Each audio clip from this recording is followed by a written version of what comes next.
Welcome to learn short and typing with Vikas sir the Hindi आशुलिपि dictation Dainik Jagran सवालों में सरकार। This article is related to Mumbai police 100 word per minutes. Be ready start. Mumbai police आयुक्त परमबीर सिंह का तबादला यही बता रहा है कि उद्योगपति मुकेश अंबानी के घर के बाहर विस्फोटक लदी कार खड़ी करने के मामले की आंच उन तक भी पहुंच चुकी थी। वास्तव में वह तभी सवालों से घिरे गए थे जब सहायक पुलिस इंस्पेक्टर सचिन वजे को राष्ट्रीय जांच एजेंसी ने गिरफ्तार कर लिया था। यह गिरफ्तारी विस्फोटक लदी कार के मालिक की हत्या के सिलसिले में की गई।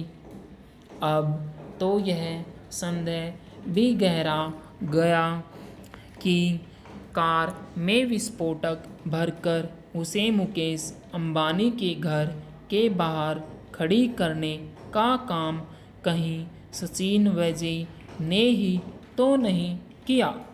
सच जो भी हो, परमबीर सिंह के स्थानांतरण मात्र से बात बनने वाली नहीं है, क्योंकि यह प्रश्न अनुत्तरित है कि हिरासत में मौत के मामले में निलंबित और फिर नौकरी छोड़कर शिवसेना की सदस्यता ग्रहण कर चुकी सचिन वैजे को महामारी की आड़ में बहाल करने का काम क्यों और किसके इशारे पर किया गया।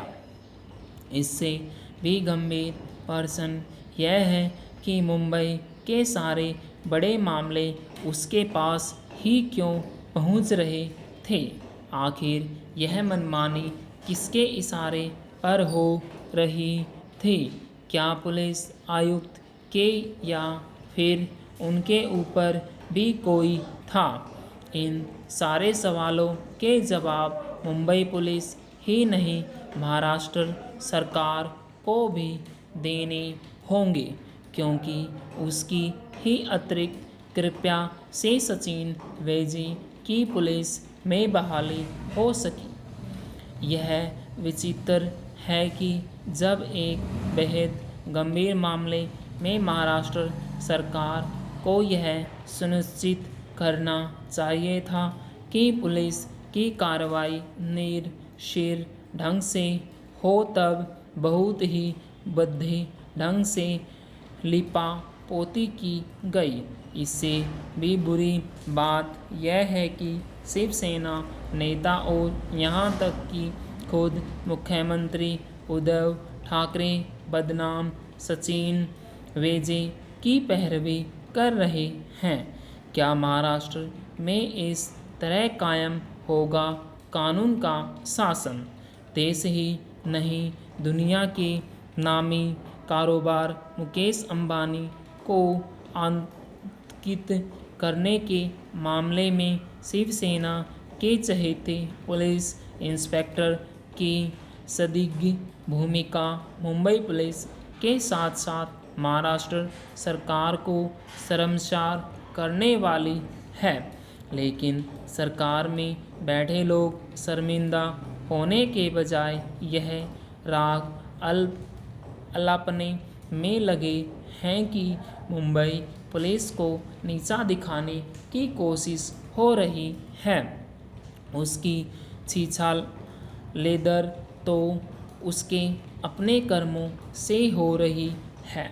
जरूरी केवल यह नहीं कि राष्ट्रीय जांच एजेंसी इस संगीन मामले की जांच तत्परता से करे, बल्कि यह भी है कि महाराष्ट्र सरकार में साझेदार कांग्रेस और राष्ट्रवादी कांग्रेस पार्टी अपनी जवाबदेही से मुंह न मोड़े।